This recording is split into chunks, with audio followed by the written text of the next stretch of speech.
Mr. Roberts. Mr. Roberts, no. Mr. Ensign. Mr. Ensign, no. Mr. Enzi. Mr. Enzi, no. Mr. Cornyn. Mr. Cornyn, no. Mr. Chairman. Aye. Chairman votes aye. Clerk will tally the vote.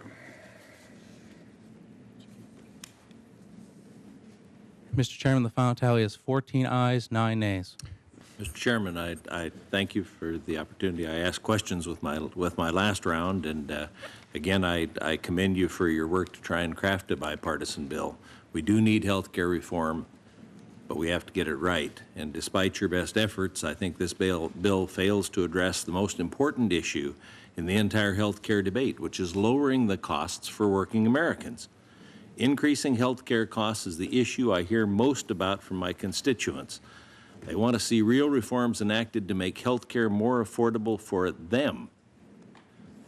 Now, I know in here we're going to be putting some requirements and saying what minimum credible coverage is.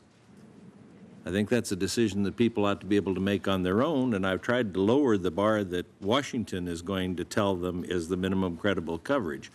So rather than making health care more affordable, this bill will actually increase the costs that millions of Americans will pay for their health care. In the name of covering some of the uninsured, the bill imposes new policies that will ultimately drive up costs and reduce choices for consumers.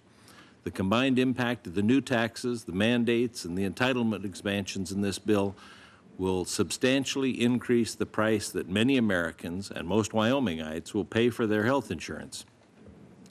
The bill will also force an estimated 14 million Americans into an already failing Medicaid program that doesn't provide adequate care for its current enrollees because they can't see a doctor, not to mention the stigma. Advocates for this expansion argue that enrolling more people in Medicaid is actually cheaper than helping them to purchase private insurance. They're correct. Medicaid pays rates significantly below the rest of the market. That's why the doctors aren't that interested. Government dictates prices, and they call it negotiating costs. Because of these inadequate payments, 40% of the physicians now refuse to take Medicare patients. If you can't see a doctor, you don't have health care.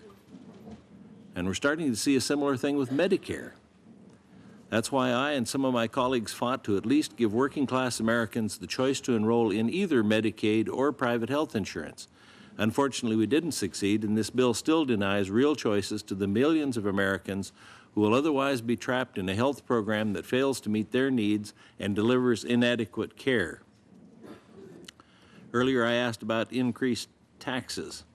And I've got to tell you, my constituents in Wyoming know that companies don't pay the taxes, that they pass them on.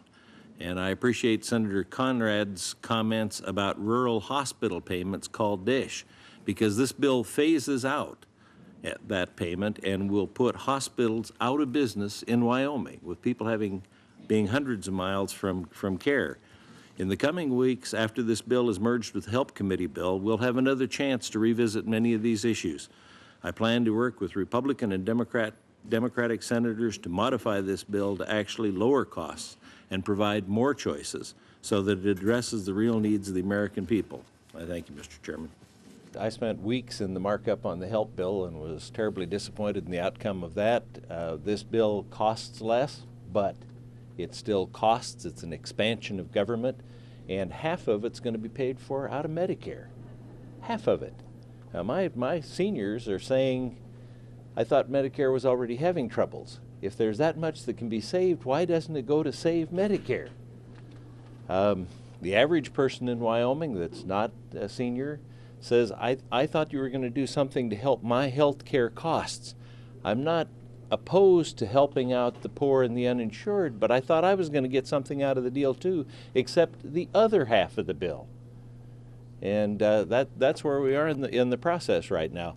This needs to be done on a step-by-step basis to get it done for every American, and it can be done that way, and it can be done in a bipartisan way. Where we're at right now is at the process of buying enough votes to get it through the 60-vote margin.